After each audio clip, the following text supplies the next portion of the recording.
subscribe, like, and share. Terima kasih.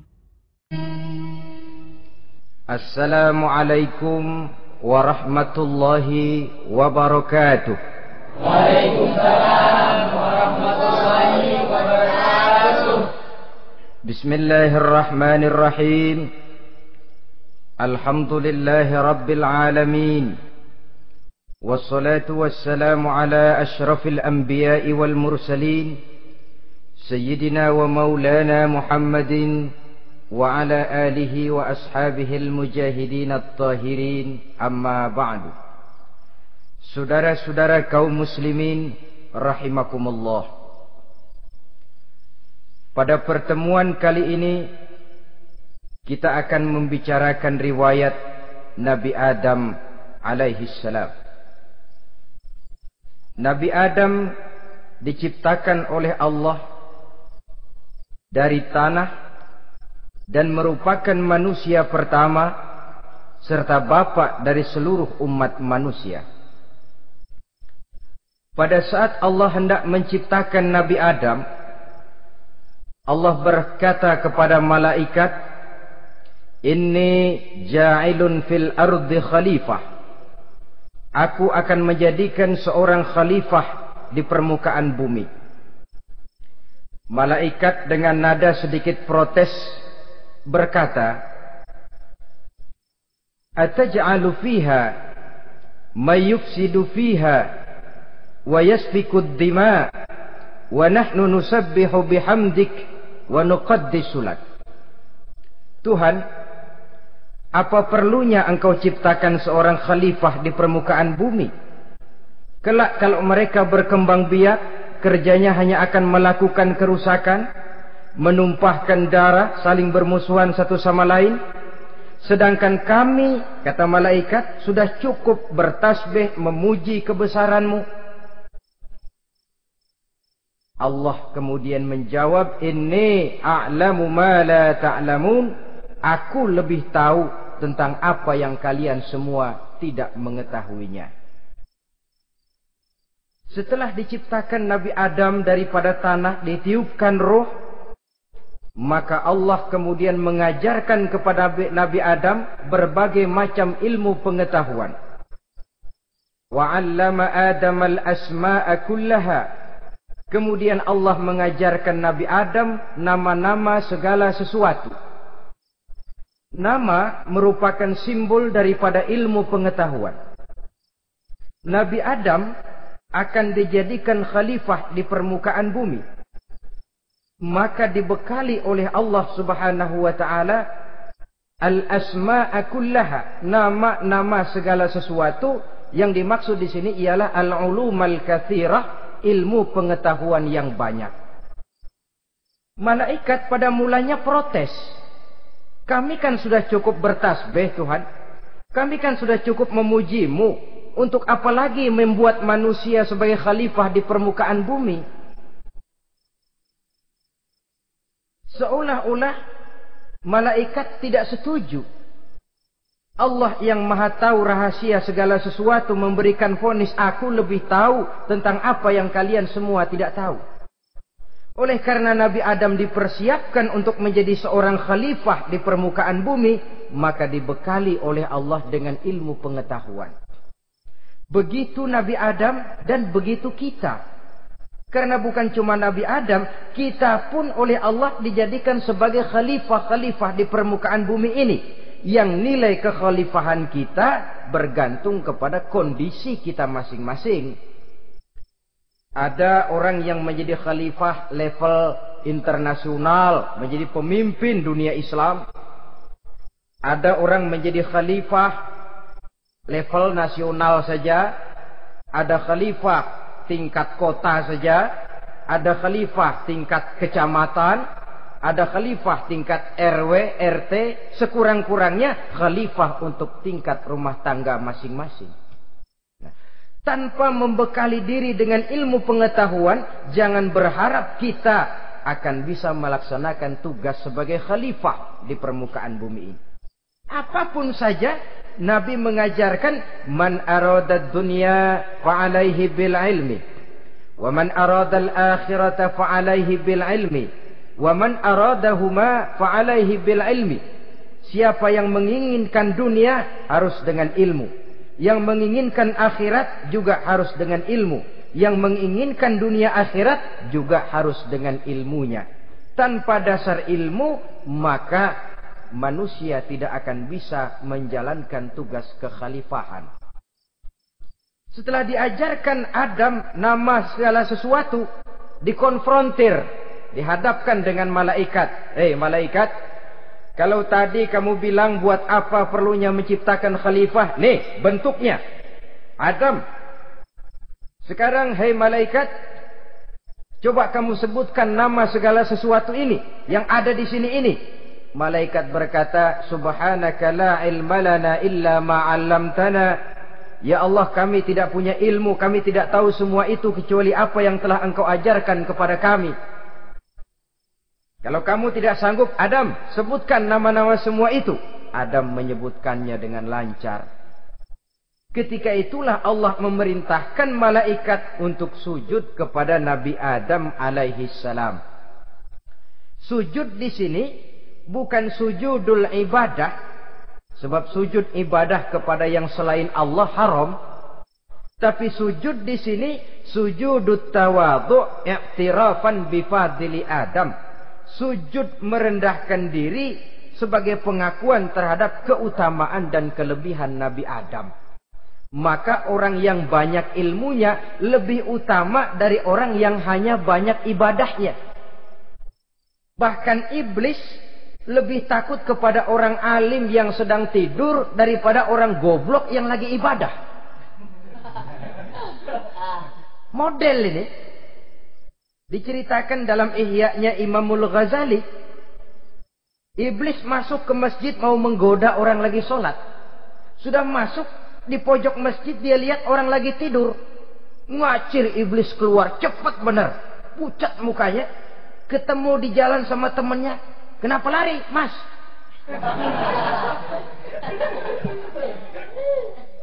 Kata temannya, saya mau goda orang sholat. Lalu tiba-tiba di pojok masjid saya lihat ada orang lagi tidur. Saya takut betul sama itu orang. Lari saya keluar. Loh, sama yang sembahyang sampean nggak takut, kok sama yang tidur takut bagaimana? Yang tidur itu orang alim. Yang lagi sembahyang itu orang goblok. Oh, godain orang goblok, saya colek juga dia lupa sembahyang. Tapi orang alim ini saya takut betul. Lah kalau diukur dengan malaikat waktu itu Nabi Adam, ibadahnya lebih banyak malaikat, jelas. Sudah bertasbih, sudah bertahmid malaikat. Nabi Adam baru diciptakan. Tapi kenapa Allah perintah malaikat sujud kepada Adam? I'tirafan bi fadli Adam. Keutamaan Nabi Adam. Pantas untuk diserahi tugas sebagai khalifah mengatur kehidupan di muka bumi. Kalau malaikat yang jadi khalifah di dunia ini, nggak rame dunia. Coba, malaikat, material, harta nggak perlu. Seksual nggak perlu. Dunia ini hambar. Justru dunia ini menjadi ramai setelah manusia diberikan fungsi sebagai malaikat, sebagai khalifah oleh Allah Subhanahu wa taala.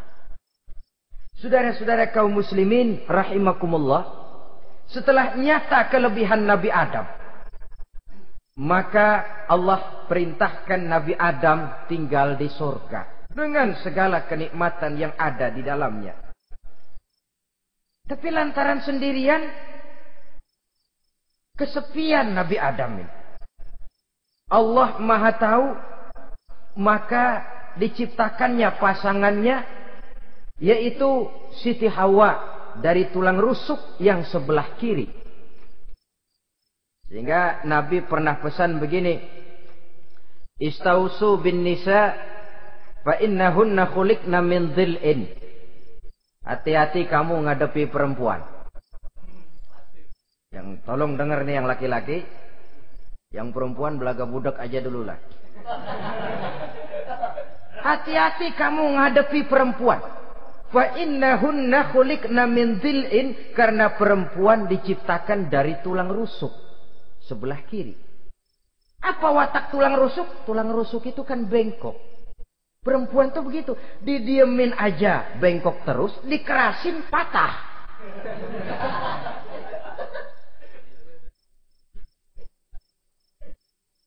Saudara-saudara, di sini kita ambil satu hikmah bahwa ternyata yang bikin hidup terasa enak karena di sekitar kita banyak orang lain. Bodoh manusia kalau dia merasa bisa hidup sendirian. Tinggal di tengah kampung tapi gayanya gaya orang tidak mau kenal dan tidak mau tahu sama tetangga. Jangankan di dunia, di sorga saja Nabi Adam karena sendiri, kesepian. Apa saudara mau tinggal di Jakarta? Apa saja di Jakarta, sudahlah milik saudara. Hotel Indonesia dikasih saudara, Hotel Borobudur punya saudara, Monas buntel bawa pulang.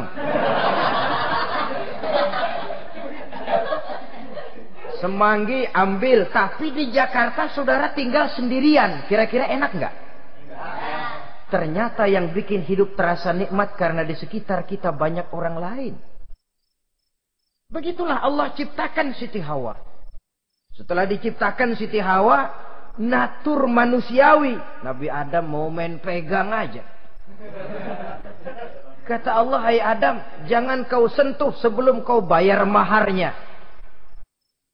Maharnya apa ya Allah? Maharnya antusalliya ala Muhammadin sallallahu alaihi wasallam. Maharnya kau bersolawat kepada Nabi Muhammad. Manusianya belum lagi diciptakan tapi namanya sudah ada. Nurnya sudah ada. Bahkan dijadikan mas kawin antara Adam dengan Hawa. Karena itu dalam Islam sebenarnya urusan kawin itu bukan yang sulit. Maka jangan dipersulit. Tapi juga jangan digampang-gampangin.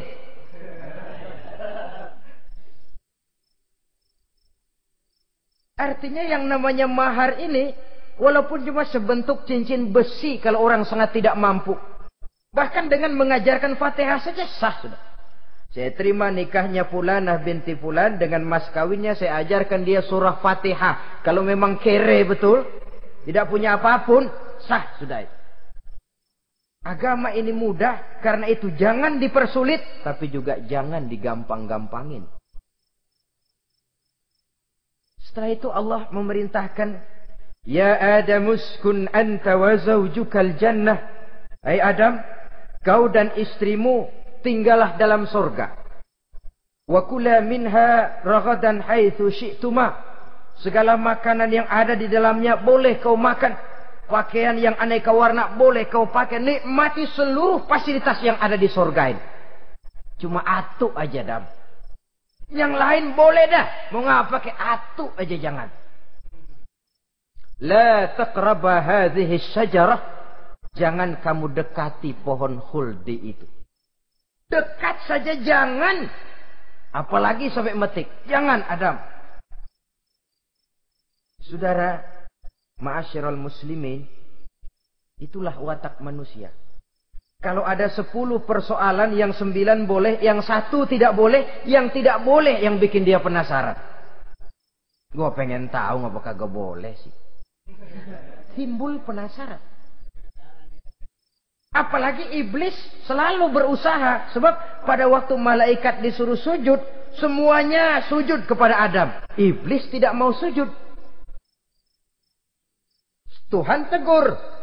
Iblis, kenapa kamu tidak mau sujud? Mana mungkin Tuhan. Saya kan dibikin dari api, kata iblis. Adam dari tanah.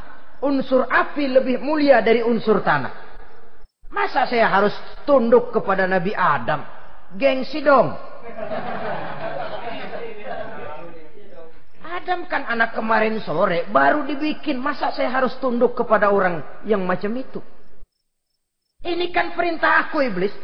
Kalau kau tidak mau tunduk, keluar dari sorga ini. Terusir iblis dari sorga karena kesombongannya tidak mau sujud kepada Adam. Nah, logika, kalau udah di sorga aja sombong diusir, apalagi yang masih tinggal di pinggir kali sombong.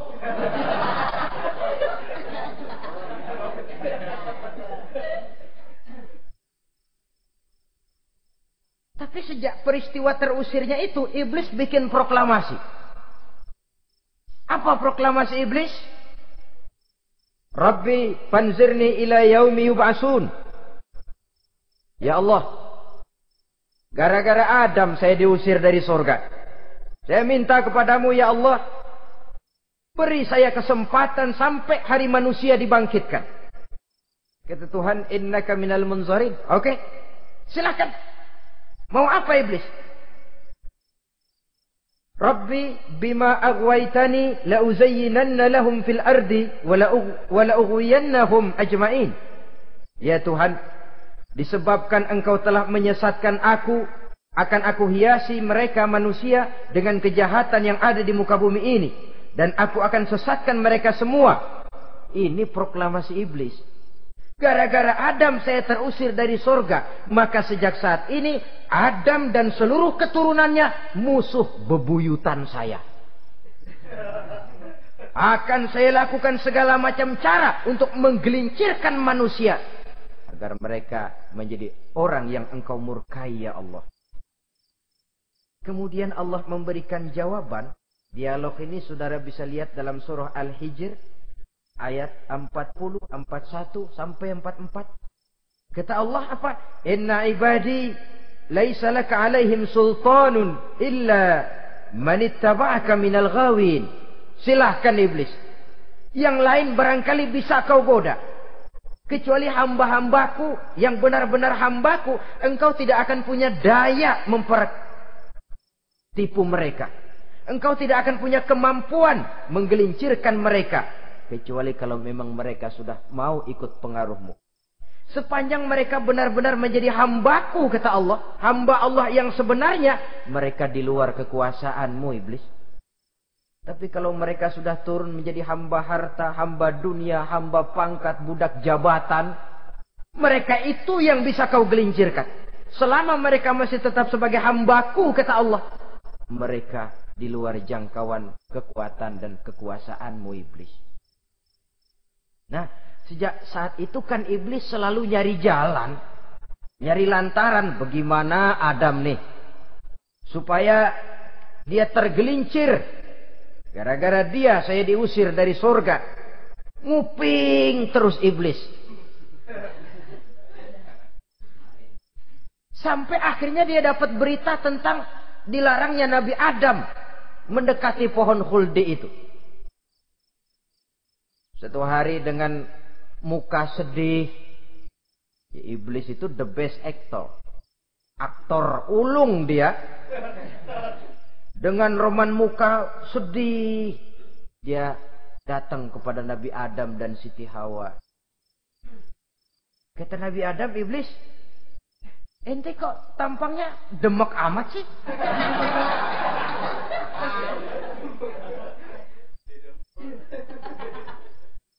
Kenapa begitu sedih? Adam, saya sebenarnya tidak ada yang bikin saya sedih. Cuma saya dapat berita bahwa engkau tidak akan selamanya di dalam surga ini. Wah Adam, kalau engkau bisa tetap tinggal di surga bersama istrimu, alangkah bahagianya saya, kata iblis. Tapi saya dapat kabar, ente nggak bakalan lama-lama di surga. Buktinya ente dilarang makan buah khuldi. Khuldun artinya kekal. Kalau kau makan buah itu, kau akan kekal di surga Adam. Tuhan nggak pengen, makanya dilarang. Wa qasamahuma inni lakuma laminan nasihin. Untuk memperkuat omongannya, sumpah si iblis. Bener Dam, saya sih ngomong cuma buat kepentingan ente. Saya sayang sama ente. Oh, yang tahu cuma saya dah. Bicaranya seolah-olah untuk kepentingan Nabi Adam. Sebenarnya tujuannya tidak lebih menjerumuskan Nabi Adam. Begitu iblis zaman dulu, zaman Adam. Dan begitu iblis zaman sekarang. Seolah-olah bicaranya untuk kepentingan umat Islam. Tapi sebenarnya tujuannya ngelecehin. Memperdayakan umat Islam. Dia bilang kepada Adam, saya sih cuma ngasih saran Adam, kalau ente pengen selamanya di surga, petik aja tuh buah. Pokoknya beres dah. Itu si Tuhan ngelarang ya bohongin doang lo. Supaya kau dan istrimu tidak lama-lama di surga, maka dilarangnya kau memakan buah khuldi itu. Udah, embat aja. Saudara-saudara, tipu daya iblis ini bisa kita baca dalam surah Al-A'raf ayat 20 sampai ayat 22. Nabi Adam tergoda, ditambah oleh bujuk rayu Siti Hawa. Nabi Adam yang setengah hati itu akhirnya terpancing betul. Sebab itu perempuan, walaupun peranannya tidak begitu kelihatan, tapi memang sangat menentukan. Tidak ada seorang suami bisa sukses jadi apapun dia tanpa peran serta istrinya. Karena itu sebagai muslim, kita punya teman hidup dan kita punya lawan hidup. Siapa teman hidup kita? Dalam arti sempit, teman hidup kita istri. Kalau dia istri tentu suami yang taat kepada Allah dan Rasulnya. Dalam arti luas, teman hidup kita ialah setiap muslim. Setiap orang yang pandangan hidupnya sama dengan kita. Itu teman hidup. Lalu lawan hidup kita siapa? Lawan hidup kita secara mutlak iblis dalam segala bentuknya. Iblis yang berbentuk halus, ini ngusirnya rada lebih gampang. Konon ya, iblis setan itu kalau dengar orang azan kan lari. Takut dia. Dibacakan bismillah, minggir. Yang sulit diusir ini iblis yang berbentuk manusia. Diazanin nyengir.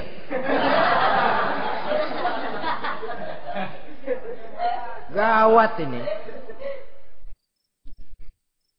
Saudara-saudara, ini musuh dalam artian mutlak. Sedangkan musuh dalam artian ideologis, setiap orang yang pandangan hidupnya tidak sama dengan kita. Bahasa langsungnya, setiap orang di luar Islam secara ideologis, ya. Adapun secara manusiawi, kita tetap toleransi, saling menghormati, setuju dalam perbedaan pendapat, kembali kepada prinsip lakum dinukum. Kewajiban saling menghormati sesama manusia, tapi secara ideologis tidak ada kompromi. Begitulah Nabi Adam tergoda. Dan begitulah iblis selalu menggoda keturunan-keturunan Nabi Adam sampai kepada kita sekarang ini. Tiap kali kita hendak melakukan berbagai kebaikan, iblis ini mulai bisik kasar, kusuk, kesek. Saudara tadi dari rumah mau berangkat niat dengerin ceramah macam ini. Apa dikira iblis enggak? Wah, gatal iblis. Kata iblis, alah jangan bertingkah lah dengerin ceramah. Ceramah mah urusan 70 ke atas. Ente masih muda. Berjuang kita. Jihad, bismillah. Tidak, saya mau dengar ceramah. Berangkat kita ke tempat ini. Sampai di sini apa dikira iblis diam? Enggak. Dia bisikin lagi. Iya. Lo hadir ke sono dah. Cuma nyampe sono. Ngomong aja ngomong dah. Ustadz mah jangan didengerin. Ngomong aja udah. Perang lagi jihad. Saya nggak mau ngomong. Mau dengerin betul-betul. Kata iblis, iya lo dengerin dah, jangan ngomong, cuman pules.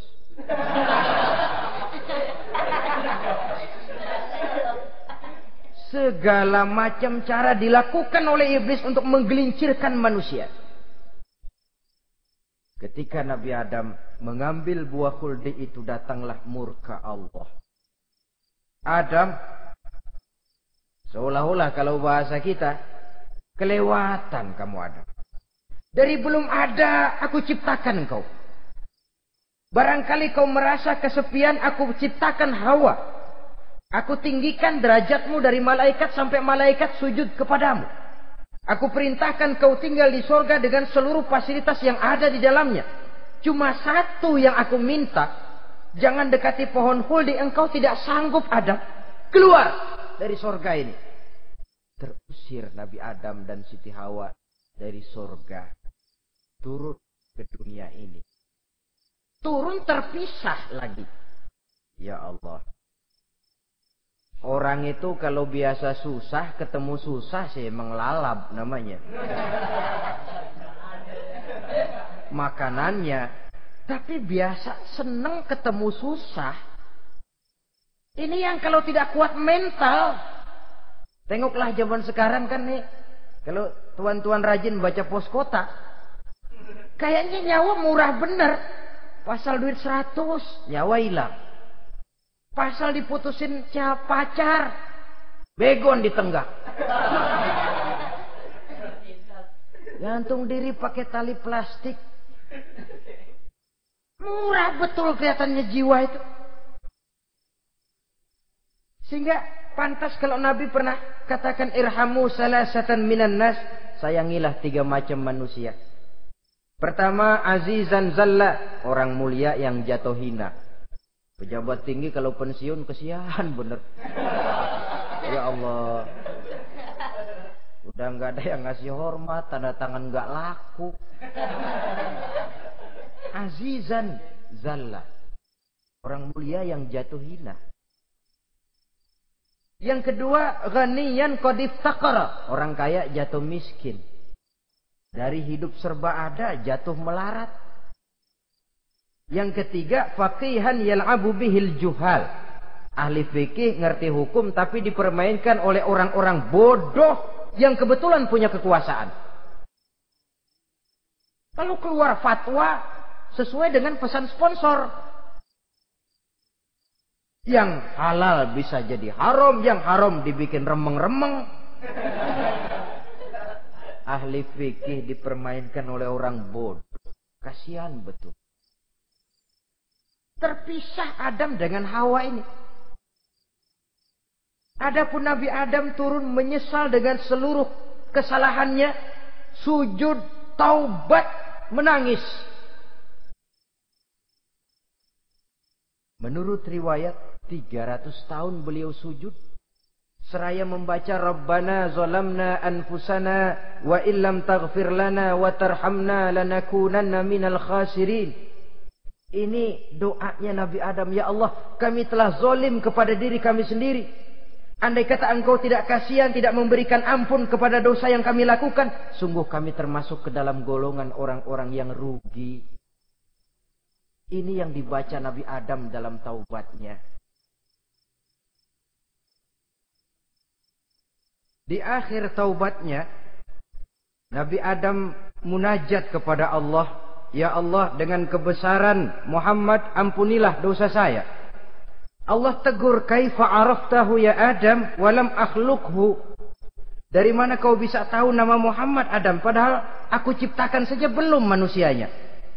Kata Nabi Adam, pertama, ketika engkau ciptakan saya, engkau tiupkan ruh ke dalam jasad saya, terbuka mata saya memandang ke bawah arasmu. Di sana nampak dengan jelas tertulis di kaki arasmu, La ilaha illallah Muhammadur Rasulullah. Taulah saya bahwa Muhammad ini orang yang paling dekat dengan engkau ya Allah. Sampai namanya bergandengan dengan namamu di kaki arasmu. Yang kedua, ketika saya hendak menyentuh Hawa, kau juga yang mengatakan jangan kau bayar maharnya sebelum kau bersolawat kepada beliau.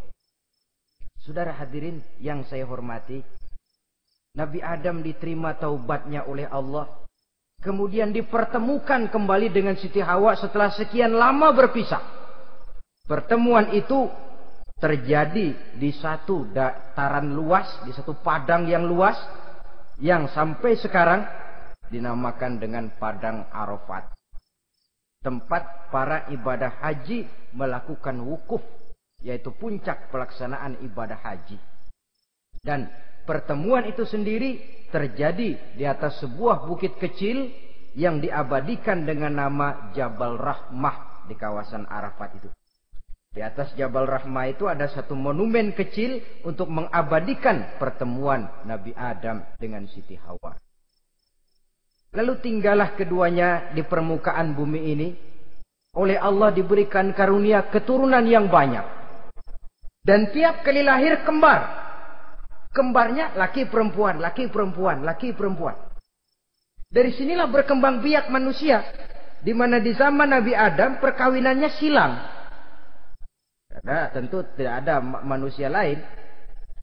Perkawinan silang itu artinya, kalau si A dan B, A ini laki, B perempuan, kemudian lahir kembar kedua antara C dengan D, maka begitulah yang A dikawinkan dengan D, yang C dikawinkan dengan B. Perkawinan silang. Tidak boleh perkawinan yang kembar sama waktu dilahirkan. Nah, di antara putra-putra Nabi Adam yang kemudian juga membuat sejarah, yaitu Habil dan Qabil. Habil, saudara kembarnya namanya Labuda, perempuan. Qabil, saudara perempuannya Iklima. Menurut hukum perkawinan waktu itu harus silang. Habil harus kawin dengan Iklima dan Qabil harus kawin dengan Labuda. Tapi Qabil protes. Dia kepengen kawin dengan saudara kembarnya sendiri. Dalam arti yang sama-sama dilahirkan dengan dia, yaitu Iklima. Kenapa? Karena kebetulan rupa Iklima ini lebih cantik daripada Labuda. Protes kepada ayahandanya Nabi Adam. Apa? Saya tidak terima, saya harus kawin dengan Iklima. Tidak Qabil, kamu harus kawin dengan Labuda. Enggak mau. Kenapa dengan Labuda? Kurang kece.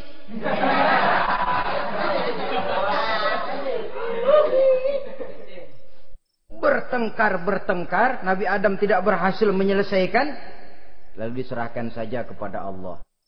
Kata Allah begini saja, bikin korban. Kamu berdua, Habil, Qabil. Siapa yang korbannya aku terima, dia boleh kawin sama Iklima. Ternyata korban yang diterima adalah korbannya Habil. Jadilah Habil kawin dengan Iklima. Tapi Qabil tidak puas. Dendam kesumatnya timbul, iblis ngilikin. Kresek. Akhirnya dibunuh saudaranya Habil ini. Inilah sejarah pembunuhan pertama dalam kehidupan manusia. Qabil membunuh Habil. Habis dibunuh bingung. Bagaimana naruhnya ini mayat? Allah lalu memberikan petunjuk. Dalam Al-Maidah ayat 31 itu dijelaskan. Ada burung gagak berantem sama burung. Yang satu mati. Nah, oleh yang masih hidup, tanah ini dicakar-cakar sama kakinya dan sama paruhnya. Sehingga berbentuk lubang, bangkai saudaranya itu dimasukin ke lubang itu lalu diuruk lagi pakai tanah. Oleh cakar kakinya dan paruhnya itu. Sehingga Qabil, cara ini bisa. Itulah sejarah penguburan pertama dalam perkembangan manusia. Oleh karena itu, Nabi memberikan penjelasan, man sanna sunnatan hasanatan falahu ajruha wa ajru man amila biha wa fi riwayatin wa ajru man tabi'aha. Siapa orang yang melakukan satu kebajikan, dia akan mendapat pahala dan pahala dari orang-orang yang mengikuti kebaikannya. Misalnya saudara membentuk pengajian. Ramai pengajian saudara. 1000 orang yang datang ngaji, 1000 orang saudara dapat pahala. Sponsor kebaikan. Sebaliknya, wa man sanna sunnatan sayyi'atan falahu ismuha wa ismu man amila biha, ay wa ismu man tabi'aha. Siapa yang memulai suatu kejahatan, dia akan mendapat dosa dan dosa dari orang-orang yang melakukan atau mengikuti kejahatannya. Umpamanya, saudara mengadakan pesta. Lalu dalam pesta itu terjadi segala macam maksiat. Maka seluruh maksiat yang terjadi malam itu di tempat itu, saudara ikut dapat dosanya. Kenapa? Sponsor. Tiap kali ada pembunuhan, Qabil dapat andil dosa. Kenapa? Sponsor. Tapi kalau 2 orang muslim, ini masalahnya Habil nggak ngelawan kan, dibunuh. Tapi kalau 2 orang muslim berkelahi, kata Nabi apa? Apabila 2 orang muslim saling berbunuh-bunuhan, maka al-qatil wal maqtul finnar. Baik yang membunuh ataupun yang dibunuh, dua-duanya neraka. Sahabat heran, ya Rasul, kalau yang ngebunuh masuk neraka pantas, tapi ini yang dibunuh kenapa neraka juga? Soalnya sama-sama niat, cuman keduluan aja. Itu kan masalahnya. Andai kata dia nggak terbunuh, dia yang akan membunuh. Niat itu sudah ada. Nah kalau Habil ini dia tidak punya niat membunuh, dia memang dibunuh oleh Qabil. Saudara-saudara kaum muslimin rahimakumullah. Lalu dari situlah berkembang biak keturunan Nabi Adam alaihi salam. Sehingga dengan demikian bisa kita katakan sebagai satu konklusi. Pertama, bahwa manusia adalah makhluk Allah yang menempati kedudukan tertinggi. Dan berasal dari Nabi Adam sebagai manusia pertama. Dengan malaikat sekalipun, manusia sebenarnya lebih tinggi. Kapan? Kalau dia tetap benar-benar sebagai hamba Allah. Yang membekali diri dengan ilmu pengetahuan. Laqad khalaqnal insana fi ahsani takwim. Kami ciptakan manusia dalam bentuk yang paling baik. Dan ketinggian manusia itu tidak ditentukan oleh bahan-bahan dari mana manusia diciptakan. Tapi ditentukan oleh adanya roh yang ditiupkan ke dalam jasadnya. Dan kemampuan yang ditimbulkan oleh nilai-nilai rohaniah tadi. Kalau secara biologis kita ini semua bahannya sama. Dari saripati mak tanah yang menghasilkan buah yang dimakan oleh mak bapak kita. Membentuk hormon, menghasilkan sperma. Terjadi kerjasama yang baik antara ibu dan bapak. Sehingga kemudian melahirkan kita ke alam dunia ini. Secara biologis bahan kita sama. Dan tidak itu yang menentukan ketinggian manusia. Walaupun keturunan juga mempengaruhi. Sebab sekarang ada istilah ramai orang bicara bayi tabung. Dan majelis ulama sudah memberikan fatwa kalau spermanya itu berasal dari sang bapak, tidak jadi masalah. Tapi kalau dari orang lain, haram. Yang lebih celaka lagi di negara maju, tidak lewat proses alam rahim. Jadi dalam satu tabung yang diberikan suhu yang mirip dalam kandungan, di situ dipertemukan antara sperma, air mani laki-laki, dengan ovum, air mani perempuan. Diberikan suhu yang mirip dalam kandungan. Dan itu diharapkan bisa menghasilkan manusia. Lewat tabung kaca itu. Saya tidak sanggup bayangkan kalau sekarang orang tanya asal-usul kita, kan kita masih enak jawab. Kamu anak siapa? Oh bapak saya Fulan, ibu saya Fulana. Oh kenal saya. Tapi manusia yang akan datang kalau proyek ini berhasil. Bapakmu siapa? Enggak tahu, saya dulu keluar dari tabung pak. Rendah betul martabat manusia. Sama saja dengan ada perempuan pernah protes, Pak, Islam itu enggak adil katanya. Kenapa? Masa dalam Islam laki-laki boleh kawin lebih dari satu, tapi perempuan enggak boleh kawin lebih dari satu. Supaya sama-sama adil, boleh dong perempuan punya laki lebih dari satu. Saya bilang, justru disitulah Islam itu hendak menjaga martabat manusia. Kalau seorang suami punya istri empat-empatnya lalu hamil, bapaknya jelas. Tapi kalau perempuan satu punya suami 4 lalu hamil, bapaknya yang mana ya?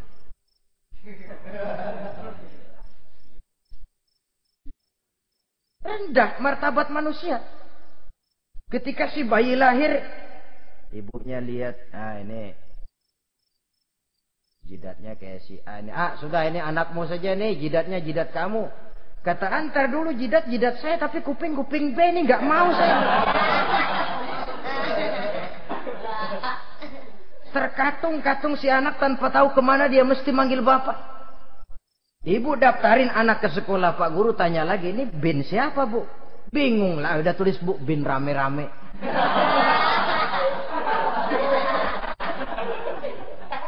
Kan rusak martabat manusia kalau sudah begitu. Justru Islam ini menjaga ketinggian martabat manusia. Jadi manusia itu fi ahsani takwim. Kapan? Kalau dia bisa menjaga kehambaannya di hadapan Allah dengan melaksanakan fungsi sebagai khalifah di permukaan bumi. Tapi bila dia sudah tidak lagi menjadi hamba Allah, tidak lagi berfungsi sebagai khalifah, dia sudah masuk summa radadnahu asfala safilin. Kami kembalikan ke tempat yang paling rendah, lebih rendah dari binatang sekalipun. Kalau dia tetap menjaga posisinya lebih tinggi dari malaikat. Malaikat saja sujud kepada Nabi Adam. Apalagi kepada makhluk-makhluk yang lain manusia ini. Tapi kalau dia tidak pandai, lebih rendah daripada binatang. Inilah uniknya makhluk bernama manusia.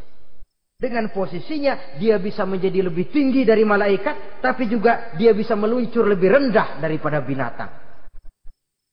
Untuk menjaga itulah diperlukan agama dalam kehidupan kita sekarang ini.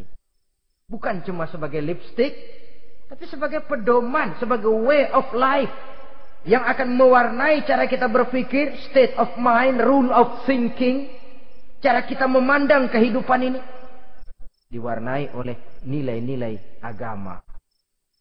Dengan demikian, maka manusia bukan keturunan kera. So, ada satu teori namanya teori evolusi yang disampaikan buat pertama kali oleh Charles Darwin. Dia mengemukakan teori bahwa perkembangan kehidupan sesungguhnya di dunia ini menunjukkan mata rantai yang utama melalui apa yang dia namakan seleksi alamiah. Mula-mula dari ikan, melalui seleksi ke amfibi. Dari amfibi ke reptil, dari reptil ke mamalia. Dari mamalia ke mamalia kecil. Dari mamalia kecil ke primat. Dari primat ke monyet. Dari monyet menjadi Homo erectus. Ini teori Darwin. Tapi dia tidak jelas-jelas mengatakan bahwa manusia keturunan monyet. Hanya seketurunan. Seketurunan kan tidak berarti keturunan. Begini saja. Toyota Kijang sama Toyota Corolla itu seketurunan. Tapi Corolla dengan Kijang kan lain. Cuma seketurunan. Dalam arti sumbernya sama. Makhluk yang tidak tahan seleksi alam oleh udara yang sangat dingin, perkembangan cuaca yang sangat panas, gempa bumi dan sebagainya, seleksi alam dia namakan, hilang, musnah dari peredaran. Seperti ada binatang raksasa itu dinosaurus, sekarang kan cuma tinggal dongeng saja, tinggal nama atau kerangka. Itu oleh seleksi alam dia nggak lulus, hilang. Yang bertahan, yang lulus seleksi alam. Manusia walaupun kecil yang lulus seleksi alam ini. Biar dihantam gempa bumi, angin topan, tetap aja ngejedok. Nah, teori Darwin ini, teori evolusi ini didukung dan dibuktikan oleh peninggalan fosil atau binatang dan tumbuhan yang hidup dan mati selama perkembangannya. Dari bentuk organik pertama hingga pendahulu terdekat daripada manusia. Tapi ada satu kelemahan dari pokok daripada teori evolusi ini. Pertama, garis perkembangan dari Homo erectus, yakni manusia jalan tegak, semacam gorilawi itu, sampai kepada manusia mutaakhir masih belum menentu. Artinya, okelah, kalau manusia seketurunan dengan kera, batas antara manusia yang wujud sekarang dengan manusia purba itu apa? Yang menjadi penghubung. Monyet tidak mungkin. Ini dianggap mata rantai yang hilang, missing link namanya dalam istilah ilmiahnya. Dan ini masih dicari sampai sekarang. Kalau pendahulu terdekat manusia mutaakhir ini manusia purba, katakan Homo erectus, manusia jalan tegak. Lalu generasi sudah itu sebelum berbentuk manusia apa? Ternyata sampai sekarang masih ada missing link, mata rantai yang hilang. Lalu yang kedua, teori evolusi berhenti kepada manusia mutaakhir. Kalau memang kita manusia sekarang ini hasil evolusi, tentu kita akan terus berevolusi lagi. Dan akan jadi apa kita nanti? Ternyata sudah ribuan tahun manusia tetap manusia begini-begini aja. Tidak berevolusi kita ini. Apa lalu matanya jadi cuma satu di tengah? Hasil evolusi? Kan tidak. Tidak berevolusi. Jadi kembali kepada Quran, manusia pertama adalah Nabi Adam. Dan manusia-manusia berikutnya keturunan daripada Nabi Adam. Dan bukan hasil evolusi daripada monyet. Juga tidak akan berevolusi kemana-mana. Kalau demikian benarkah teori evolusi? Untuk mengatakan mutlak benar bukan wewenang kita. Untuk mengatakan salah total juga kebenaran ilmu adalah relatif sebagai relatifnya daya pikir manusia. Di samping dia harus membuktikan kebenarannya, maka kebenaran ilmiah adalah kebenaran yang relatif dan temporer. Contoh kecil saja. Dulu orang berteori bahwa bagian yang terkecil dari suatu benda namanya molekul, kan begitu? Molekul ini nggak bisa dibagi-bagi. Bagian yang paling kecil dari suatu benda namanya molekul. Ilmu terus berkembang. Ternyata molekul sebenarnya terdiri daripada atom. Atom itulah bagian terkecil dari suatu benda yang nggak bisa dibagi-bagi lagi. Nah, berubah sudah teori pertama. Tidak jadi molekul sekarang, atom. Belakangan rupanya atom masih tersusun dari partikel-partikel.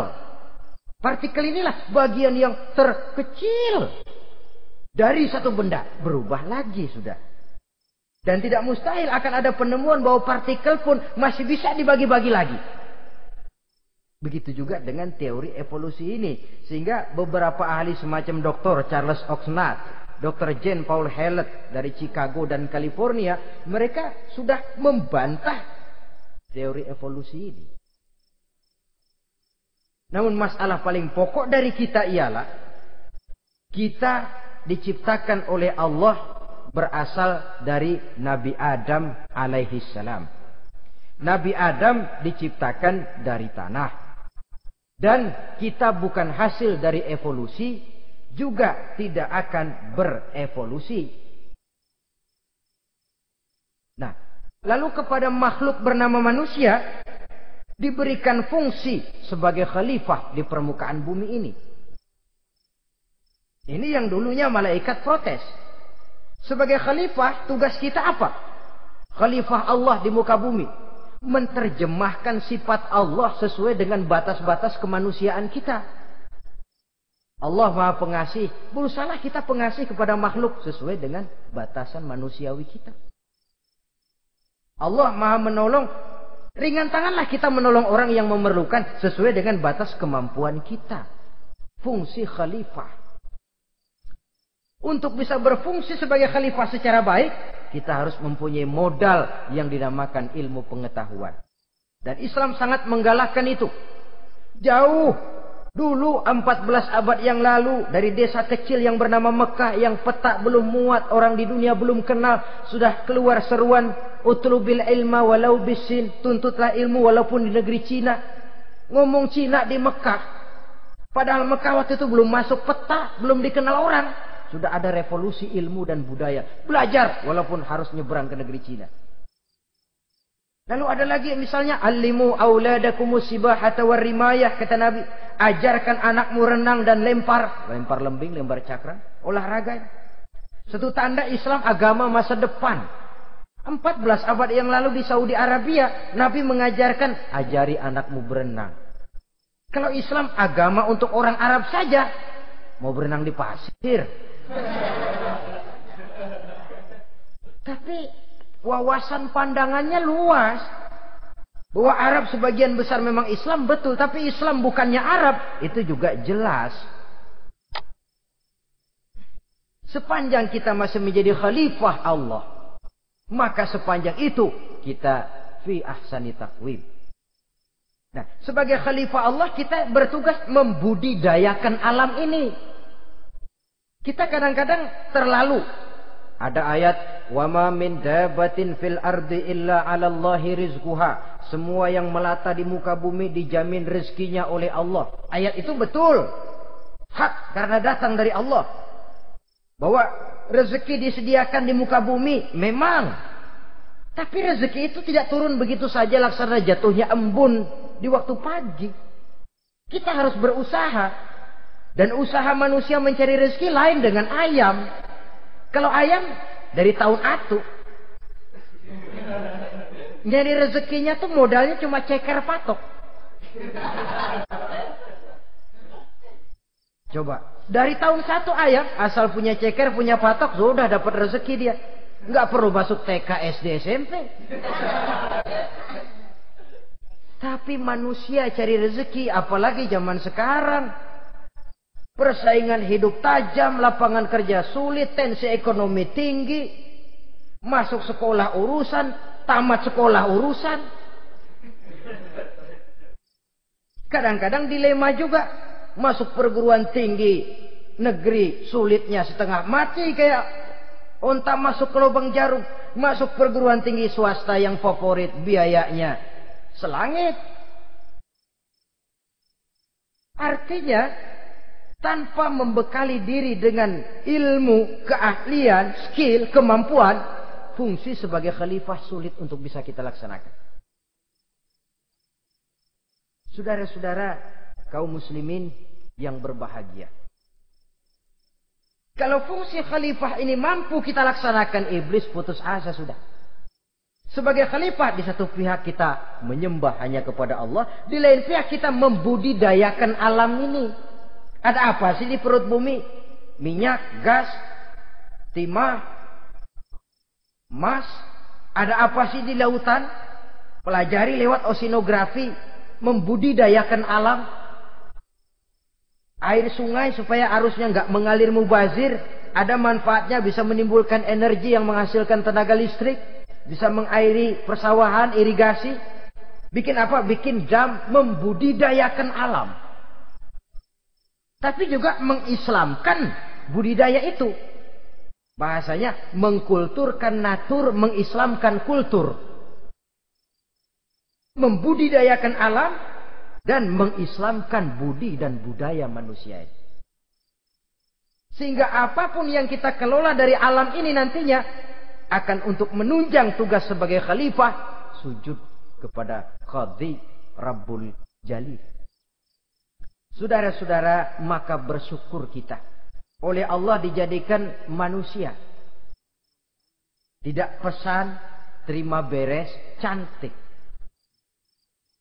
Dari segi biologis maupun psikologis, tidak ada makhluk secantik manusia. Dibekali dengan agama, di samping akal. Sehingga agama membimbing akal agar sampai kepada kebenaran yang hakiki. Kita sebagai keturunan Nabi Adam memegang fungsi khalifah. Jadi jangan main-main loh. Kita ini turunan Nabi, betul ini. Saudara-saudara yang hadir semua di depan saya ini, termasuk saya, kita gini, turunan Nabi kita ini. Nabi Adam.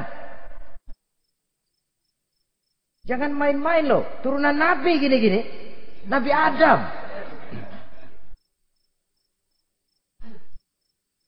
Sayang kalau posisi yang tinggi kita tidak melaksanakan fungsi yang tinggi. Sayang betul. Sebab itu manusia harus adil kepada dirinya. Dalam arti menjaga diri dari sesuatu yang bisa menghancurkan ketinggiannya dalam pandangan Allah. Jadi kalau kita sudah lemparkan diri ke meja judi, hanyutkan diri ke tempat mabuk, hancurkan diri di tempat maksiat, itu sudah tidak adil kepada diri sendiri. Tidak bisa menjaga ketinggian yang diberikan Allah kepada kita. Dikasih baju bersih, dicemplungin di comberan, diinjek-injek lagi. Kita ini diciptakan fi ahsani taqwim. Masa mau turun berbuat seperti binatang, itu makhluk rendah? Masa mau mengikuti tipu dayanya iblis, dia sudah proklamasikan bahwa itu musuh bebuyutan kita? Innahu lakum aduwwum mubin. Setan musuhmu yang jelas dalam segala bentuknya. Saudara-saudara, untuk berfungsi sebagai khalifah ini sekali lagi, bekali diri dengan ilmu pengetahuan. Dan ilmu itu di zaman kita sekarang tentu kalau Nabi Adam diajari langsung oleh Allah, wa 'allama Adam al-asma'a kullaha. Lah kalau kita mau nunggu Tuhan ngajarin, geblek terus. Ya tidak mustahil Allah memberikan ilmu yang disebut ilmu laduni ya. Transfer. Langsung Allah memberikan kepada seorang hamba, membukakan pintu hatinya. Tapi bukan potongan kayak kita yang dapat ilmu laduni macam begitu. Satu contoh. Menurut ceritanya, Hadratus Syekh Kiai Hasyim Asy'ari itu kan ngaji beliau kepada Kiai Khalil Bangkalan, Madura. Kiai Khalil nih Bali.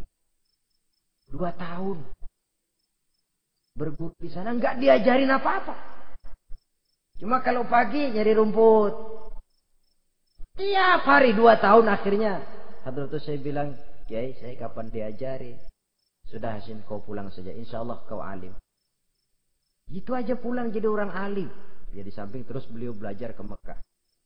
Kita harus melalui proses belajar ini untuk menunjang tugas kekhalifahan kita sebagai hamba Allah dan sebagai khalifah Allah di permukaan bumi. Sehingga 2 tugas ini bisa kita laksanakan dengan sebaik-baiknya, menjaga martabat manusia sebagai makhluk yang mulia dan keturunan dari Nabi Adam alaihi salam. Saudara-saudara, ini sajalah pembicaraan kita kali ini. Terima kasih banyak atas segala perhatian.